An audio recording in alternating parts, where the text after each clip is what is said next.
야고보서 1장. 이제 설교는 이제 2절부터 이제 8절까지 담아서 할 텐데, 일단 1절부터 제가 8절까지 읽겠습니다.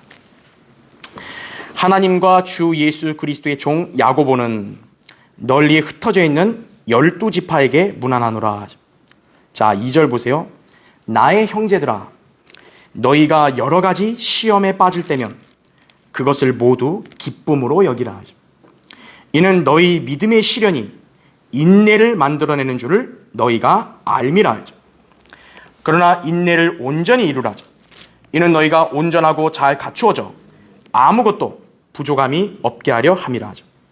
너희 중에 누가 지혜가 부족하면 모든 사람에게 아낌없이 주시고 꾸짖지 아니하시는 하나님께 구하라. 그러면 그분께서 주실 것이라. 오직 믿음으로 구하고 아무것도 의심하지 말라. 의심하는 자는 마치 바람에 밀려 요동하는 바다 물결과 같으니 그 사람은 주께로부터 어떤 것이든 받으리라 생각하지 말라. 두 마음을 품은 사람은 그의 모든 길에 안정이 없느니라. 이렇게 말씀하고 있습니다. 자, 잠시 말씀을 기도하겠습니다. 위대하신 아버지 하나님, 오늘 이렇게 복된 주일날을 맞이해서 하나님이 세우신 이 아름다운 장소에 모여 우리 모두가 영과 진리로 주님께 경배드릴 수 있도록 은총을 베풀어 주신 은혜 감사드립니다. 방금 봉독한 말씀으로 저는 이제 우리 성도들에게 설교하고자 합니다. 주님, 저는 지극히 어리석고 우둔하고 연약합니다. 저는 아무것도 아닌 존재입니다. 그러나 제 안에는 우리 주님이 계십니다. 주님께서 이 시간 제 안에 충만해 주시고 또 저에게 지혜와 영역 주시고 제 입술을 주장해 주셔서 이 준비된 하나님의 말씀을 우리 성도들에게 담대하고 능숙하게 선포할 수 있도록 역사해 주십시오. 이 설교 말씀을 주님께서 능력으로 사용해 주셔서 여기 듣는 회중들의 마음속에 이 말씀이 효과적으로 역사하게 해주시고 우리 성도들이 모두 영적으로 굳건하게 성장하고 다시 한번 믿음을 지키고 또 인내 가운데서 늘 주님을 바라보는 소망을 늘 간직하는 우리 모두가 될 수 있도록 역사해 주십시오. 이 시간도 마귀가 어떤 형태로든 틈타거나 방해하지 못하게 막아주시고 우리 성도들의 마음과 정신과 또 영과 또 귀를 활짝 주님께서 밝혀주셔서 이 말씀들이 우리 모두 안에서 잘 마음에 새기고 또 말씀에 잘 순종하여 열매를 맺는 그런 풍성한 삶을 우리 모두가 누릴 수 있게 해주십시오. 다시 오셔서 저희를 데려가 주실 주 예수 그리스도 이름으로 기도드립니다. 아멘.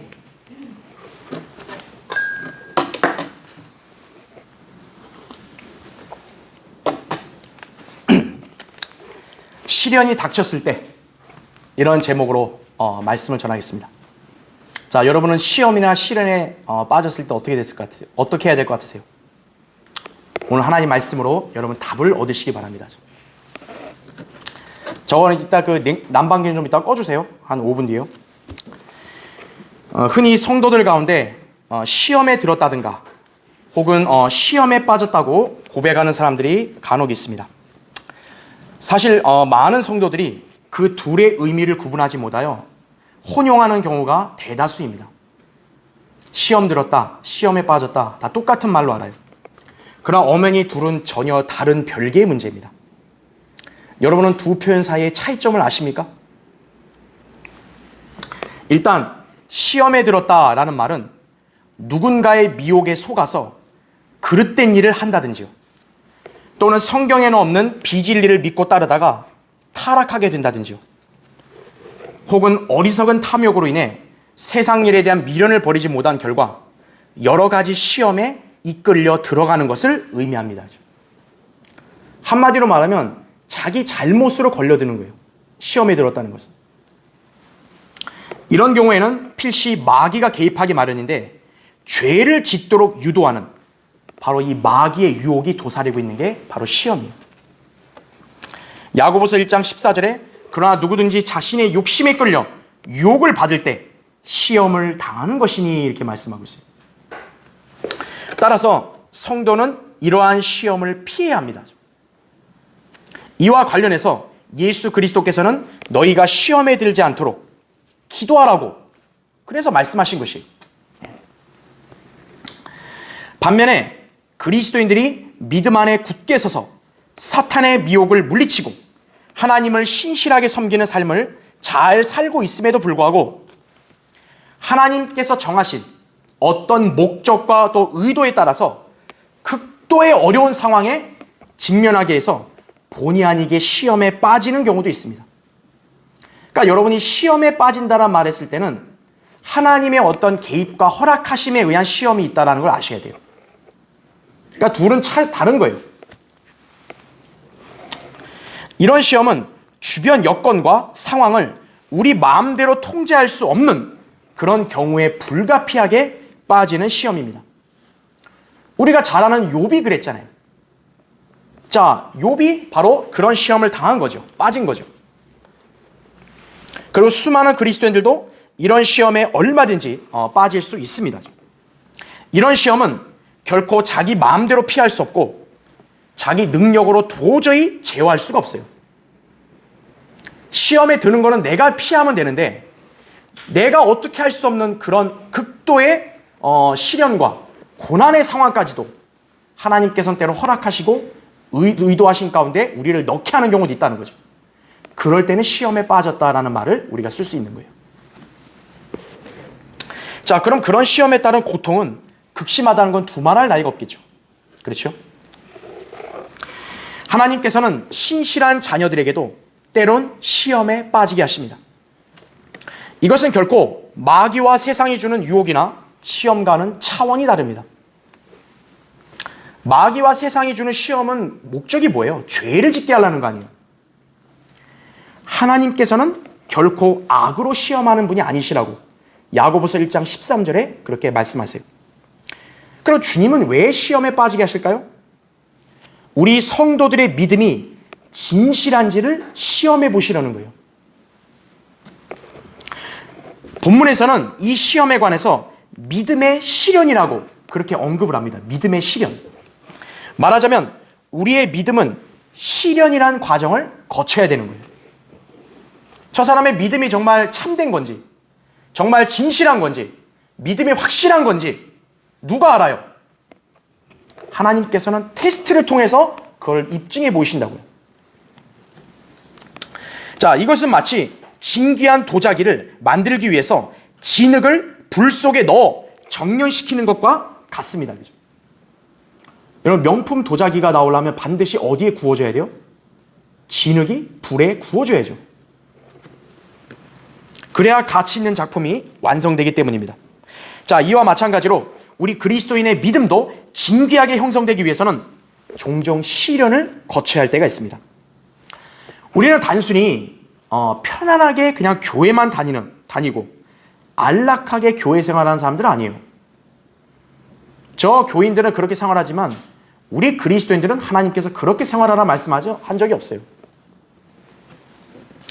주님은 여러분의 믿음, 또 여러분의 고백, 또 여러분의 결심, 이것이 옳은지를 시련을 통해 확인하십니다.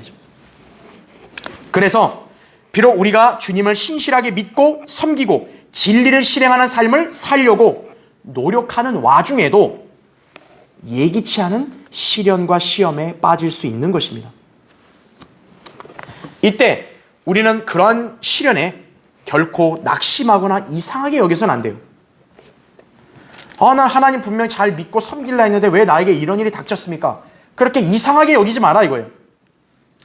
베드로전서 4장 12절에도 사랑하는 자들아 너희를 연단시키려는 불같은 시련에 관하여 너희에게 어떤 이상한 일이 일어나는 것처럼 이상하게 여기지 말고 이렇게 말씀합니다.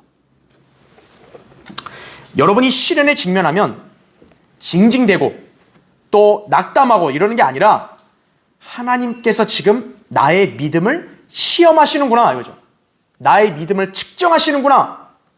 그러면 나는 이 기회를 통해서 내 믿음을 하나님께 보여드려야겠구나. 그런 기회로 여러분이 삼으셔야 된다는 거예요. 하나님께서는 어떤 목적을 갖고 우리를 시험에 빠지게 하시는데 그 시험을 우리가 인내로 잘 견뎌내서 승리하기를 원하신다는 거죠. 그렇기 때문에 여러분은 하나님께서 어떤 의도와 목적으로 우리 성도들에게 시험을 빠지도록 하셨을 때 여러분은 어떻게 해야 되냐? 오늘 본문 말씀에서 하나님은 그 답을 제시해 주신 거예요. 여러분 오늘 이 본문 말씀을 통해 그 답을 알고 여러분의 생활 가운데 이대로 실행하시면 여러분은 시험과 시련 속에서도 믿음을 인정받고 승리할 수 있는 것입니다. 오늘 본문은 시험에 빠진 성도가 어떻게 그 시험을 잘 이겨내는지를 알려주고 있어요.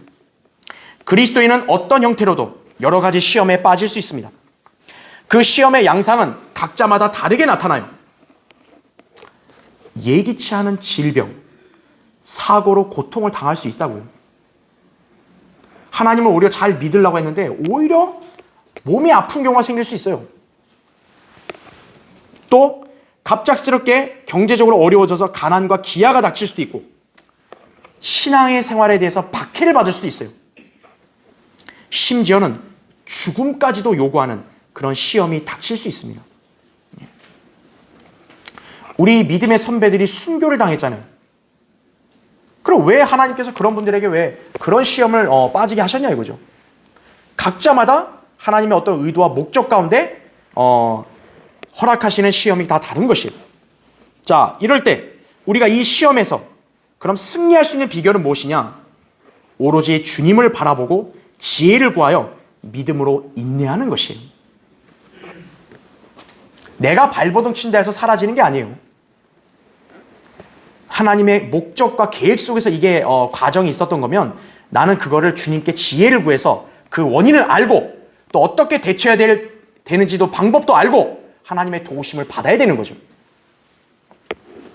그러면 우리는 주님의 도우심으로 능히 이겨낼 수 있고 우리의 믿음은 한층 더 강화되어 주님께 인정받아 그분을 기쁘시게 해드릴 수 있습니다.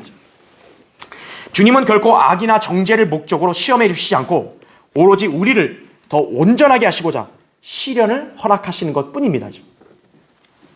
우리는 그런 시련을 잘 견뎌냄으로써 주님의 뜻을 이행하고 그분께 칭찬받는 믿음을 보여야 한다 이거죠. 자, 특히 여러분은 일반 교회 교인들과 다른 분들이에요. 여러분은 구원의 확신이 있잖아요. 여러분은 저 일반 교회들이 가질 수 없는 이 바른 성경의 진리를 여러분 들고 있잖아요. 그리고 이 말씀대로 배우고 주님을 섬기고 있잖아요. 올바로. 그러한 여러분이 시련에 닥쳤다 해서 저 일반 교인들과 똑같은 그런 믿음과 반응을 보여서는 안 되겠죠. 오늘 본문에서 가르쳐주는 비결을 잘 숙지해서 여러분은 시련이 닥쳤을 때 그것을 승리로 바꾸는 그런 영적 생활을 영위하기를 바랍니다. 자, 그래서 오늘 설교의 주제, 시련이 닥쳤을 때. 자, 어떻게 해야 될까요? 그렇죠? 첫 번째요, 그것을 기쁨으로 여기라 하여요, 시련을. 오늘 본문 거기 2절부터 4절을 볼게요. 나의 형제들아, 너희가 여러 가지 시험에 빠질 때면 그것을 모두 기쁨으로 여기라. 이는 너희의 믿음의 시련이 인내를 만들어내는 줄을 너희가 알미라. 그러나 인내를 온전히 이루라. 이는 너희가 온전하고 잘 갖추어져 아무것도 부족함이 없게 하려 함이라. 이렇게 말씀하죠. 누구든지요, 여러 가지 시험에 빠지게 되면 기뻐한다는 건 쉽지 않아요. 오히려 견디기도 어렵죠. 특히 연약한 성도들은 흔히 시련에 처하면 금세 낙담하고 불평하고 또 하나님의 은총과 처사를 불신하는 태도를 보일 때가 빈번합니다. 믿음이 연약한 성도들은 조금만 아파도 바로 그냥 하나님 탓이에요. 그냥 애기들이 그러잖아요. 그러나 우리가 알거니와 하나님을 사랑하는 자들, 곧 그분의 목적에 따라 부르심을 받은 자들에게는 모든 일이 합력하여 선을 이루느니라 라는 이 말씀을 기억해야 돼요. 로마서 8장 28절에 나오죠. 즉 주님이 주신 시험, 이것은 우리를 악으로 망하게 하시려는 게 아니라 우리에게 선을 이루시기 위한 하나의 과정이라는 거예요. 여러분의 현재 삶의 상태가 각자마다 좋을 수 있고 나쁠 수 있는데 하나님은 종국이 어떻다는 거예요? 그분의 자녀들을 선으로 이루신다라는 거죠. 합력해서. 그렇기 때문에 시험도 결코 이건 악이 아니라는 거예요. 따라서 우리는 여러 가지 시험에 빠졌을 때 안절부절 못하여 불안해한다든지요, 또는 불평하거나 원망하지 말고 오직 주님을 바라보고 그분을 신뢰합니다. 왜냐, 하나님은 선을 이루신다 했으니까요. 그러니까 이유가 있어서 이런 시험을 줬겠죠. 우리는 왜 그런 시련이 자신에게 닥쳤는지 침착하게 생각하고 주님께 물어야 합니다. 여러분은 혹시 시험에 빠졌을 때 여러분은 어떤 반응을 보이셨어요? 가장 먼저 주님께 물어보신 적 있으세요? 분명한 것은 하나님께서 허락하신 시험에는 반드시 목적과 계획이 있다는 것이에요. 하나님께서 주시는 시험에는요, 목적 없는 게 없어요. 그렇게 우리 각자마다 어떤 시련에 처했다면 모든 것을 아시는 하나님만을 신뢰하고 오히려 그런 시험을 기꺼이 감내할 수 있어야 합니다. 그러면 주님은 우리 안에서 그 시험을 통해 뭔가 일을 하신다고요. 하나님께서 어떤 의도를 갖고 여러분을 시험을 허락했는데 하나님이 뒷짐지고 가만히 있는 게 아니에요. 하나님도 여러분이 시험에 빠졌을 때 여러분 안에서 뭔가 일을 하신다 이거죠. 이 점을 우리가 믿는다면 어떤 시험에 빠졌어도 그것을 우리는 기쁨으로 감내할 수 있어야 한다는 것이에요. 자, 주님께서 성도들을 위해 시험을 의도하신 목적은 무엇입니까? 주님은 성도의 믿음을 측정하기 위해서 시험을 허락하시는 거예요. 그래서 믿음의 시련은 누구에게나 닥쳐오는 법입니다. 이때 주님은 성도들이 그 시험을 통해서 각인 안에 인내가 형성되도록 일하시는 것입니다. 여러분이 그 고통을 겪으면서 어때요? 그 고통을 참고 참을수록 인내심이 여러분에 딱 생기잖아요. 주님은 그러한 시험에 빠지게 해서 성도들 각인 안에 인내를 형성하게 하시는 거예요. 그리스도인의 삶에는 결코 우연이라는 것이 없습니다. 우리가 종종 예기치 않은 그런 시련에 직면했을 때요, 그 가운데는 우리를 잘 아시는 전지전능하신 하나님께서 분명한 목적과 의도 속에서 그것을 허락하셨음을 알아야 합니다. 그런 면에서 시험은 우리에게 필요한 거예요. 여러분, 학생이 실력을 인정받아 졸업하려면 반드시 뭘 봐야죠? 시험을 치러야죠. 자기가 아무리 공부 열심히 했다고 떠들어대봐야 아무 소용없죠. 시험 점수로 입증이 돼야죠. 그렇죠? 여러분이 나 믿음 좋습니다, 나 하나님 잘 믿습니다, 여러분의 말이 입증 대상이 아니에요. 하나님은 시험을 통해서 여러분의 믿음이 참인지를 입증하시는 거예요. 그렇기 때문에 여러분이 시험에 빠졌을 때는 그것을 인내로 잘 견뎌낼 수 있어야 한다는 거죠. 그래야 여러분이 고백한 믿음이 진실하다는 게 입증될 거 아니겠어요? 주님께서 허락하신 이 믿음의 시련, 이것이 우리에게 주는 유익은 무엇인가? 우리로 하여금 산 소망을 더욱 사모하게 하는 것입니다. 베드로전서 1장 3절에 이렇게 나오죠. 우리의 소망은 바로 주님이 다시 오시는 것이에요. 우리가 이 땅에서 온갖 시련을 당하면서 고통 중에 있을 때 우리는 주님의 다시 오심을 바라보면서 믿음으로 시련을 견뎌내는 것입니다. 그럴 때 우리의 믿음은 더욱 진귀하게 되어서 주님 앞에서 칭찬과 영광을 받는 것입니다. 이것이 바로 우리에게 시험이 필요한 이유입니다. 그렇죠? 학생이 학교 다니기 고통스러울 때 제일 바라는 게 뭐겠어요? 빨리 끝나고 빨리 졸업했으면 좋겠다 이거 아니에요, 그렇죠? 네. 군대에서 지금 고생하는 젊은이들이 제일 원하는 게 뭐겠어요? 소망이 제대 날짜 아니겠어요? 성도들이 시험으로 고통 가운데 있을 때 가장 바라야 될 게 뭐겠어요? 빨리 주님을 속히 만나는 것이겠죠. 그렇죠. 그날을 기다리면서 우리는 이 시험을 잘 감내하는 것이에요. 그러면 여러분의 믿음은 주님께 칭찬받는 것이에요. 베드로전서 1장 6절 7절에는 그러므로 필요하다면 너희가 여러 가지 시험으로 잠시 슬퍼할 수밖에 없지만, 자, 성경에서는 전제를 달아요. 시험은 필요하다면 여러 가지 시험으로 슬픔에 빠질 수 있다는 거예요, 누구나. 그런데 그것을 크게 기뻐하는 것은 너희 믿음의 시련이 불로써 단련될지라도 없어져 버리는 금보다 훨씬 더 귀하게 되어 예수 그리스도께서 나타나실 때 칭찬과 존귀와 영광을 받게 하려 함이니라, 이렇게 말씀하고 있습니다. 베드로전서 1장 6, 7절에 말씀하고 있는 거죠. 여러분이 시험을 잘 믿음으로 통과하게 되면 그냥 끝나는 게 아니라 주님 앞에서 칭찬과 영광을 받는 것이에요. 얼마나 그 하늘에서 영예롭겠어요. 여러분이 그 시험을 견뎌낸 믿음에 대해서. 그렇죠? 그리스도인은 인생을 살면서 온갖 시련에 처했을 때 그것을 기쁨으로 여길 수 있어야 합니다. 왜냐하면 환난은 인내를 이루고 인내는 연단을, 연단은 소망을 이루는 줄 알기 때문에 우리는 환난 중에서도 즐거워한다고 로마서 5장 3절 4절에 말씀하고 있는 거예요. 여러분도 인내를 갖추고 싶다. 그럼 인내가 뭐를 통해 이루어진다는 거예요? 환난이에요. 환난. 고난이에요. 고난을 당하는 동안 주님은 우리 안에서 인내를 만들어 가신다. 그죠? 그런 인내로 우리가 잘 연단되면 마침내 주님을 만날 소망을 더욱더 고대하는 것입니다. 이 모든 것은 바로 믿음의 시련을 통해서 이루어지는 것입니다. 여러분이 만약에 이 땅에서 시련이 없다면 여러분이 주님의 재림을 구태여 갈망하겠어요? 이 땅에 살기 좋으면요?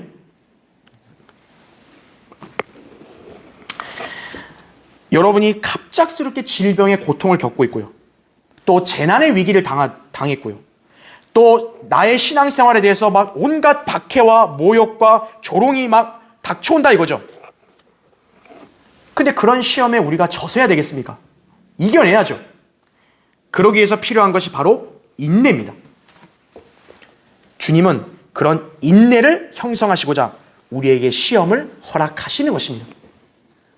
하나님의 분명한 목적은 바로 우리 안에서 인내를 온전히 잘 갖추게 하는 거예요. 엄살이 많은 사람은 어때요? 다른 사람들이 봐도 좀 비호감 아니에요. 그러니까 조금만 막 이렇게 아픈 사람들. 아픈 고통이 있어도 견뎌야죠. 그게 성숙한 사람이죠.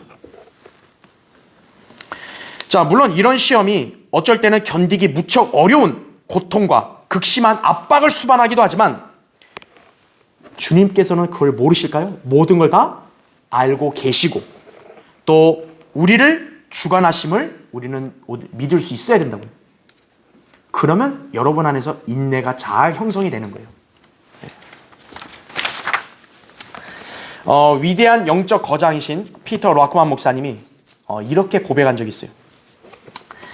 나는 비행기를 타고 높은 하늘을 날 때마다 창밖을 내다보며 내 인생을 둘러싼 수많은 영적 일들에 대해 깊은 생각에 잠기곤 한다. 곰곰이 생각해보면 주님께서는 단 한순간도 나에게서 눈을 떼신 적이 없었다는 사실을 새삼 깨닫고 전율하지 않을 수 없게 된다. 때로는 내 앞에서, 때로는 내 등 뒤에서, 때로는 머리 위에서, 또 때로는 나의 주변 어딘가에서 내가 하는 모든 일들을 지켜보셨고 등을 떠밀기도 하셨으며 앞으로 끌어당기기도 하셨고 옆에서 귓속말로 무엇인가를 가르쳐 주기도 하셨으며 때로는 머리 위에서 고함치기도 하셨다. 그리고 내가 말을 안 듣거나 게으름을 피우거나 쓸데없는 생각을 했을 때 주님께서는 호되게 꾸짖기도 하셨고 후려치기도 하셨다. 이렇게 하시는 가운데 주님께서 내게 기대하시는 것 한 가지가 있었는데 그것은 바로 인내를 온전히 이루는 것이었다. 여러분이 아프고 고통스럽다 이거예요. 괴롭다 이거예요. 근데 여러분 혼자가 아니라는 거죠. 주님이 여러분을 지켜보고 계시고 알고 계신다 이거죠. 주님이 손 뒷짐지고 방관하시나요? 아니라는 거죠. 주님이 자녀들에게 바라시는 것은 인내를 내 안에 갖추게 하기 위해서다 이거죠. 잘 이겨내라 이거죠. 주님이 신실하신 걸 우리가 믿는다면 당연히 그 시험을 주신 목적도 우리가 믿어야죠. 그렇죠? 인내가 왜 중요한 거죠? 히브리서 10장 36절에는 너희에게 인내가 필요하면 너희가 하나님의 뜻을 행한 후에 그 약속을 받기 위함이라 그랬어요. 시련을 인내함으로 하나님의 뜻을 행하는 성도는 하나님의 약속을 보장받게 됩니다. 그 약속이라 함은 주님의 도우심이요 장차 주님을 만나면 상을 받는 것이다 이거죠. 여러분이 그 점을 안다면 이 땅에서 어떤 시련이 주어져서 시험에 빠졌다 할지라도 여러분은 그것을 모두 기쁨으로 여길 수 있는 그러한 성도가 되어야 한다 이거죠. 자, 시련이 닥쳤을 때 두 번째로 하나님께 지혜를 구하라 그랬어요. 여러분 거기 5절을 보세요. 너희 중에 누가 지혜가 부족하면 모든 사람에게 아낌없이 주시고 꾸짖지 아니하시는 하나님께 구하라. 그러면 그분께서 주실 것이라 말씀합니다. 우리의 지혜와 이성으로 모든 종류의 시험을 간파하기에는 실로 역부족입니다. 그래서 우리는 하나님께 지혜를 달라고 구해야 합니다. 그러면 그분께서는 구하는 자들에게 지혜를 아무 대가 없이 또 꾸짖지 아니하시고 거저 다 주신다는 거죠. 이것이 바로 본문에서 제시한 하나님의 보편적인 약속입니다. 말하자면 우리는 기도로 그분께 지혜를 구할 때 각자에게 닥친 시험의 원인과 목적을 간파하고 그것에 승리할 수 있는 능력을 공급받을 수 있는 것입니다. 어리숙한 사람이 뭐죠? 시련과 고통이 닥쳤을 때 뭘 어떻게 해야 될지 모르는 사람이에요. 지혜를 구해서 그 양상과 원인과 또 방법, 해결책 다 그걸 우리가 간파해야 될 거 아니겠어요? 그런 걸 주님께 구하라는 거죠, 지혜를. 사실 오늘날 많은 그리스도인들이 기도응답에 관한 예와 간증, 성경적 교리들에 대해서 듣기를 선호합니다. 그렇죠? 기도응답 받았다면 다 좋아하잖아요. 그리고 기도응답에 대해서는 누구나 다 믿는다고 말해요. 하지만 그들이 주로 기대하는 응답은 자신들의 물질적인 필요에 국한되어 있다는 게 문제입니다. 말하자면 자신의 생계에 필요한 물질적인 것, 실제적인 것들에 대해서는 기도에 응답하심을 믿으면서도 정작 하나님께서 자신에게 지혜를 넘치게 주신다는 것에 대해서는 막연한 거예요. 과연 그럴까요? 아유, 저는 원래 머리가 나쁜데. 하나님이 직장과 사업을 돌봐주시고 가정을 돌봐주시고 내 건강을 지켜주신다. 그거는 아멘을 하는데 아, 하나님 나에게 지혜를 달라고 하면 지혜를 넘치게 난 받을 수 있다. 그거에 대해서 막연한 거예요. 그러다 보니 성경 공부나 설교를 듣고 배우는 일, 복음 전파하는 일 등에 대해서는 간절하게 기도하지 않는 경향이 강합니다. 어떻게 할 줄 모르니까요. 주님은 그런 우리에게 확실한 기도응답의 약속을 주셨는데 바로 지혜를 아낌없이 주시겠다는 거예요. 지혜가 있으면 내가 하나님을 어떻게 섬기고 어떻게 효과적으로 말씀을 전할지를 알죠. 지혜가 있으면 내가 직장 생활하든 사업을 영위하든 어떻게 잘 운영할지를 알게 되겠죠. 여러분은 그냥 나 잘 되게 해주세요라는 그걸 기도하는 게 아니라 여러분은 내가 하나님의 지혜를 받아서 이 땅에서 승리하고 풍성한 삶을 살기 원합니다. 그렇게 기도해야 된다고요. 그럴 수 있도록 내가 지혜를 갖게 해주십시오. 지혜를 주십시오. 기도해야죠. 인류 역사에서 가장 지혜로운 사람을 꼽으라면 예수 그리스도를 제외하고 솔로몬이라 할 수 있습니다. 왜 그는 가장 지혜롭고 현명한 왕이 될 수 있었냐 이거예요. 하나님께 구했기 때문이죠. 간단해요. 여러분 거기 한번 찾아볼까요? 역대기야 한번 찾아보세요. 성경 껴놓으시고 역대기야 1장 7절을 보십시오.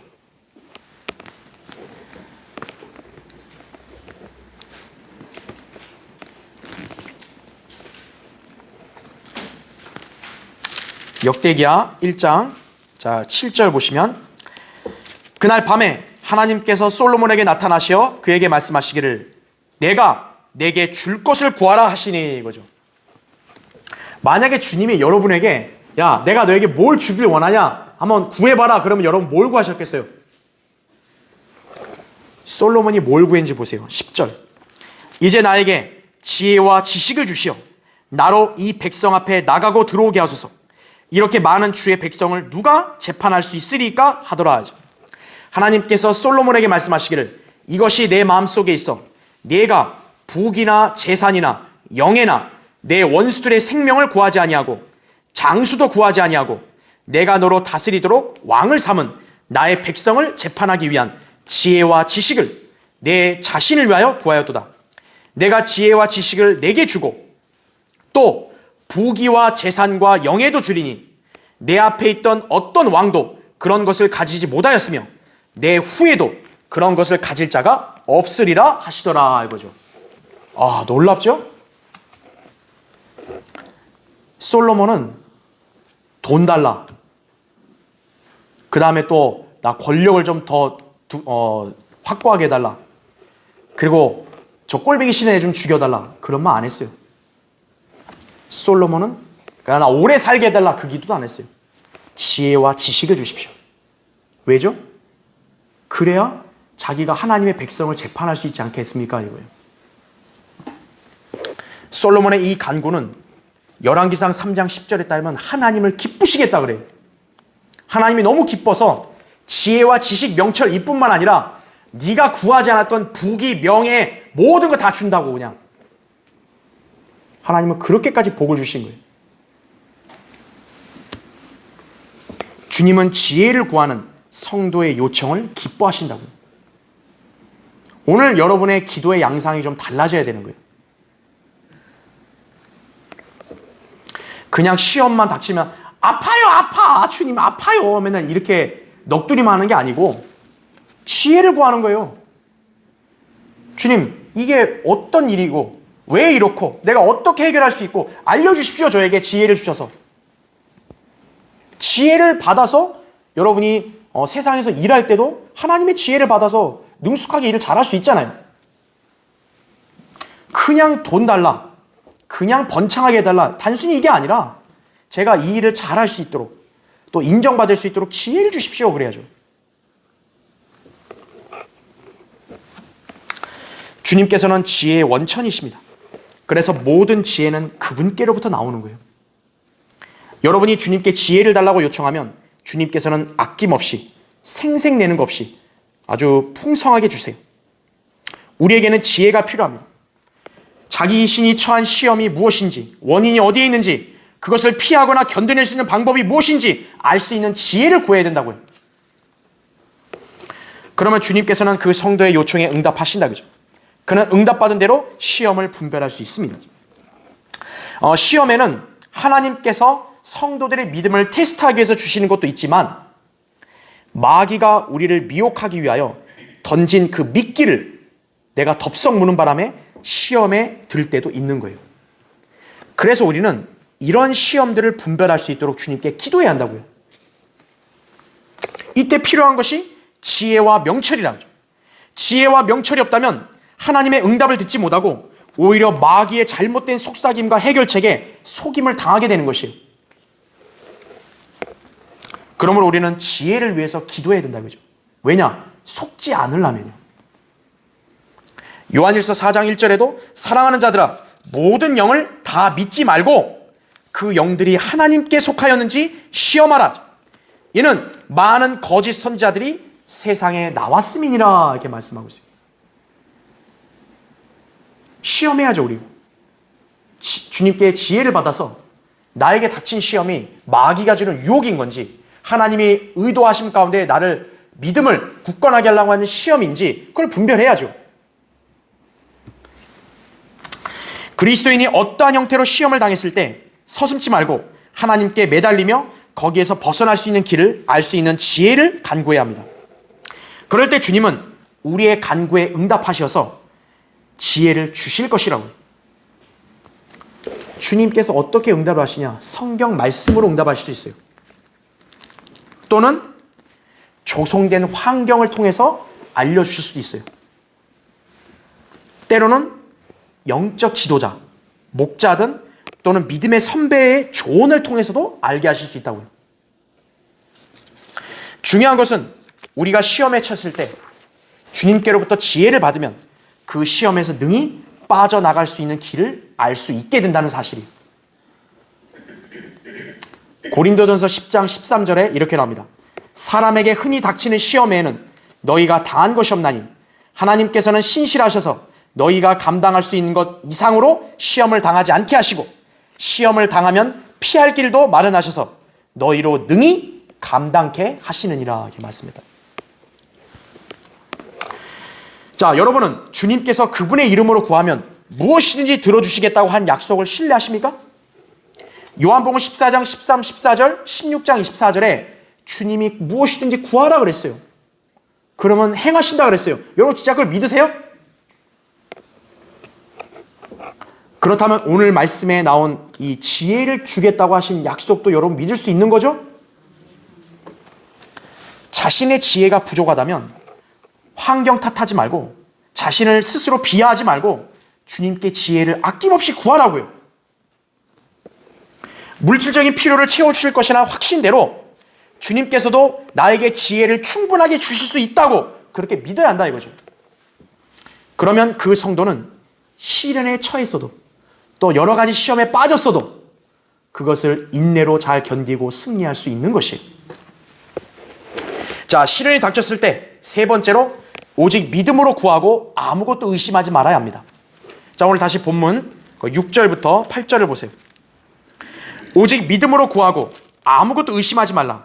의심하는 자는 마치 바람에 밀려 요동하는 바다 물결과 같으니 그 사람은 주께로부터 어떤 것이든 받으리라 생각하지 말라.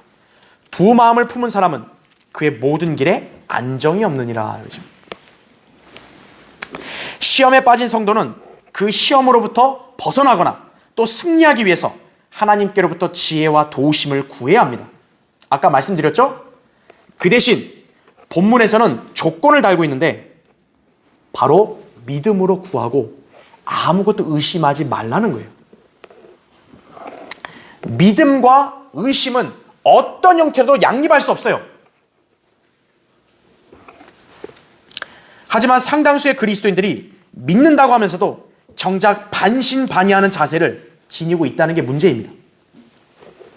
본문은 그런 부류의 사람에 대해서 의심하는 자라고 규정하고 있는 거예요. 여러분은 지금 믿음으로 구하는 성도인지 혹은 의심하고 있는지 여러분 자신을 잘 점검해 봐야 돼요. 의심하는 자의 특징은 본문에 나온 대로 바람에 밀려 요동하는 바다 물결과 같습니다. 그러니까 꼿꼿이 서 있지 못하고 이리 흔들리고 저리 흔들리는 거예요, 그냥. 그런 사람이 바로 두 마음을 품은 사람입니다. 성도의 믿음은 오직 전적으로 주님을 바라보는 그 한 마음으로 시작되어야 되는데 두 마음을 품은 성도는 주님만이 아니라 온갖 주변 환경, 또 외적인 조건 이런 것들에게도 의지하려고 한다는 거예요. 이런 사람은 결코 주님께 온전히 나아갈 수 없습니다. 본문은 그런 사람에 대해서 주께로부터 어떤 것이든 받으리라 생각하지 말라고 단호하게 선을 긋고 있습니다. 왜 내가 간구한 것이 응답이 안 됐을까? 진정으로 여러분이 온전히 믿음으로 구하고 의심하지 않았는지를 봐야 되는 거예요. 자, 예를 들면 예수님의 공생의 기간에요, 시몬 베드로가 바다 위를 걸어오시는 주님을 보고 자신도 그 물 위를 걷겠다고 해서 잠시 동안 물을 걸어갔던 적이 있었습니다. 베드로는요, 물을 걸어간 인간이에요. 바다 위를. 당시 베드로는 주여, 만일 주님이시거든 나에게 명하여 물 위로 주께 오라 하소서 라고 요청했을 때요, 주님께서는요, 얘야 말이 된 소리냐 그랬을까요? 주님은 긴 소리도 안 했어요. 딱 한마디, 오라 하냐, 오라. 오라이 이거죠, 오라이. 자, 베드로는 그럼 실제로 어떻게 했을까요? 물 위를 걸어서 주님께로 가고 있었어요. 베드로는 시선을 어디다만 두면 되는 거예요? 주님 앞에만 두고 그냥 걸어가면 되는 거예요. 그런데 순간 바람이 사나워지는 것을 보고 베드로가 이제 주변을 보기 시작하는 거예요. 그러다가 그만 물속으로 가라앉아 버리죠. 바다에 빠져버린 거예요. 살려주세요 주님. 그러자 그는 주님께 도움을 요청했고 주님은 곧 손을 내밀어서 그를 붙드시고 그를 끌어올리시면서 이렇게 책망하셨죠. 오, 너 믿음이 적은 자야, 어찌하여 의심하였느냐 이거죠. 마태복음 14장 25절부터 32절이에요. 믿음과 의심은 공존할 수 없다고요. 성도는 믿음의 대상은 오직 한 분이에요. 성도가 바라봐야 될 마음도 오직 한 마음이에요. 두 마음을 품으면 안 되죠. 그럼 베드로처럼 갔다가 그냥 빠지는 거예요, 바로. 그리스도인이 오직 주님만을 전적으로 믿고 그분을 바라보지 않게 되면 생각과 마음이 안정되질 않아요. 이것이 두 마음을 품은 성도의 특성입니다. 아까 우리 8절 말씀에 그랬잖아요. 두 마음을 품는 거는 안정이 없다 그러잖아요. 안정이 없다. 여러분, 안정이 없는 것을 영어로는 뭐라고 얘기하냐? unstable이라고 그래요. unstable. 반대말, 안정적이다 그랬을 땐 stable이란 말이거든요. stable. 이때 stable이라는 영어 단어는 table이라는 식탁에서 유래한 말이에요. 그러니까 안정적이라는 말은 무슨 말이에요? 식탁이 딱 균형이 잘 잡히고 튼튼하면 어떻게 돼요? 여러분이 거기다 밥상에다 뭘 밥이든 뭐 반찬이든 뭘 다 넣어도 전혀 걱정할 게 없죠. 그럼 거꾸로 안정이 없는 건 뭐예요? unstable. 테이블이 어떤 거예요? 다리가 후들후들 떨리는 거예요. 밥상 다리가 부러진 거예요. 한마디로 unstable. 여러분, 상다리가 부러진 밥상에 여러분 음식 놓을 수 있겠어요? 놓으면 여러분도 불안하죠. 저거 무너지면 어떡하지? 두 마음을 품은 성도가 바로 unstable. 이렇게 부러진 밥상 다리에다가 놓는 거예요. 여러분, 부러진 다리에 식탁에다 여러분 음식 못 놓죠. 하나님이 여러분에게 복을 주려고 하는데 여러분이 그렇게 부러진 그런 식탁 같으면은 하나님이 그 복을 내려주시겠어요? 못 내려주죠.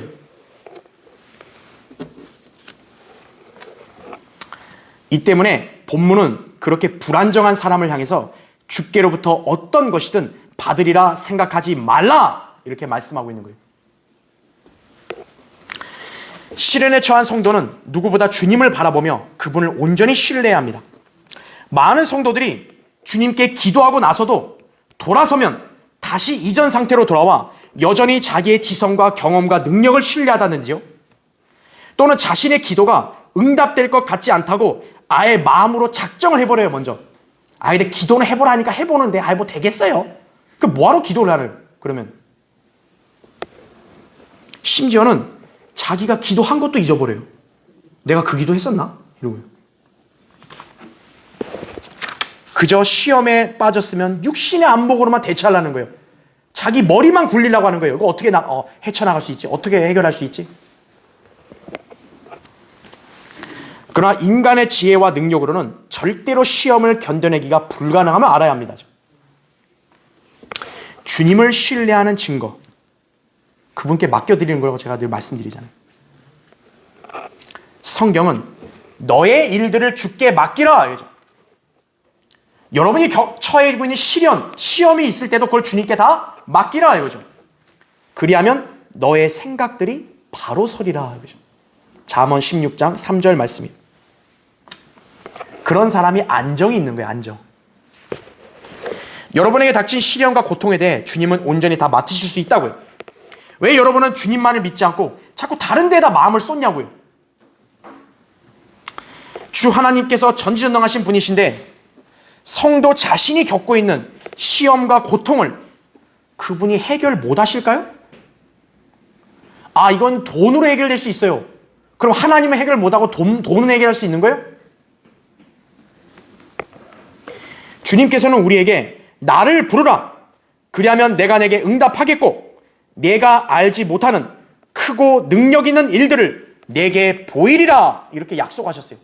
예레미야 33장 3절에. 그러면서 주님은 고난에 처한 우리에게 그분을 부르면 반드시 구해낼 것도 약속하셨다고요. 시편 50편 15절에. 하나님이 보증수표 날리는 분이세요? 하나님이 뭐 낚시하시는 분이에요? 너 그거 물었냐? 그건 인간들이 하는 짓이죠. 이런 하나님께서 우리의 기도에 얼마든지 들어오실 수 있다고요. 이것이 바로 시련에 처한 성도가 승리하는 비결이에요. 매튜 henry는요, 이렇게 고백을 했어요. 아무리 뛰어난 사람이라도 시련과 고통을 당하면 쉽게 지치고 약해진다. 이것을 이겨내는 가장 좋은 방법은 바로 예수 그리스도를 바라보는 것이다. 여러분이 정말로 하나님께로부터 무언가를 얻고 싶다면 오직 믿음으로 구하고 아무것도 의심하지 말아야 합니다. 여러분이 주님을 진실하게 믿는다면 오직 믿음만으로 주님께 구하고 또 구했으면 받을 것도 확신해야 되는 거예요. 마가복음 11장 24절에 이렇게 나오죠. 그러므로 내가 너희에게 말하노니 너희가 기도할 때 바라는 것들은 무엇이나 받은 것으로 믿으라. 그리하면 너희 것이 되리라 이거예요. 시험을 당했을 때 오직 주님만을 바라보고 그분의 말씀을 전적으로 신뢰하여 그분께 구했으면 나는 도우심을 받을 거라고 믿고 그리고 어떤 시련에 처했어도 담대하게 여러분이 이겨내시길 바랍니다. 자, 결론을 맺겠습니다. 하나님의 자녀가 고난당할 때라는 책을 쓴 저자 호레이셔스 보나르, 이 사람은 이렇게 고백을 했어요. 아무리 가벼운 고통일지라도 그 안에는 하나님의 은총이 깃들어 있다. 그것이 사실이라면 어찌하여 우리가 그것을 하찮게 여기고 함부로 내팽개칠 버릴 수 있겠는가 이거예요. 고통의 세월은 우리를 하나님께로 더 가까이 데려가서 그분의 사랑을 더 깊이 느낄 기회를 제공해 준다 이거죠. 시험과 고통? 나쁜 걸까요? 하나님이 의도하고 목적하신 것은 그건 좋은 거예요. 하나님의 은총이 있기 때문이에요. 왜 주님께서 그분의 자녀들이 여러 가지 시험에 빠지게 하셔서 고통을 받게 하시냐? 우리의 믿음은 시련을 통해 입증이 되고 그 시련을 인내함으로써 더욱 우리의 믿음은 굳건해지기 때문이에요. 그래서 호레이셔스 보나르는 때론 시험과 고통 속에서도 하나님의 은총이 숨겨져 있음을 역설한 것입니다. 주님이 의도하신 시험에는 반드시 그분의 선한 목적이 있습니다. 따라서 성도는 시험에 빠졌을 때 낙심하거나 불평하거나 하나님을 향한 믿음을 결코 저버리면 안 돼요.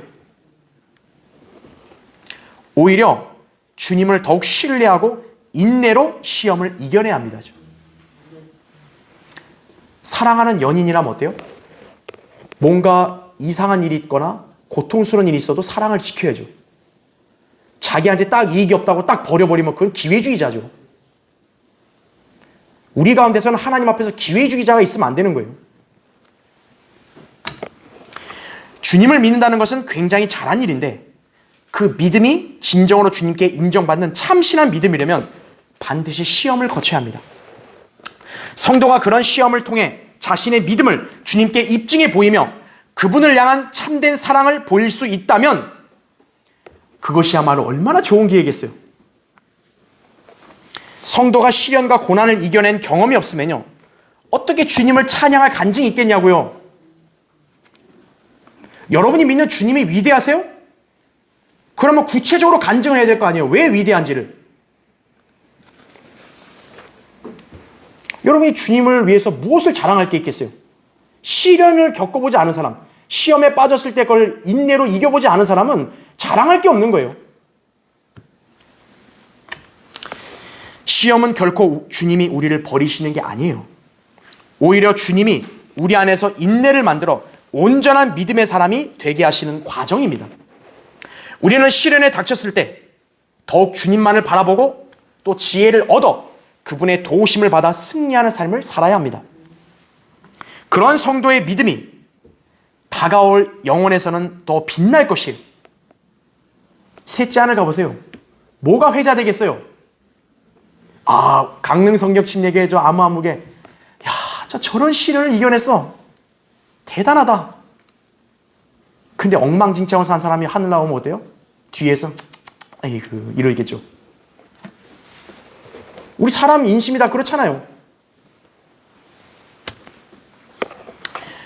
여러분의 믿음은 시련을 잘 거쳐서 하나님께도 인정받고 또 하늘에서도 또 주님께 칭찬받는 그러한 성도의 믿음이 되셔야 돼요. 여러분은 주님을 영화롭게 해드릴 수 있고 또 주님은 여러분에게 영광스러운 보상을 해주실 것이에요. 허술하게 믿거나 형식적으로 교회 생활한 사람, 이런 보장이 없어요. 우리는 이런 참신한 믿음을 지니고 주님을 섬겨야 한다 이거죠. 이것이 우리가 이 땅에서 시련 가운데 바른 말씀을 붙들고 믿음을 지키고 신앙생활하는 이유임을 기억하시기 바랍니다. 제가 마지막으로 야고보서 1장 12절을 읽고 마칠게요.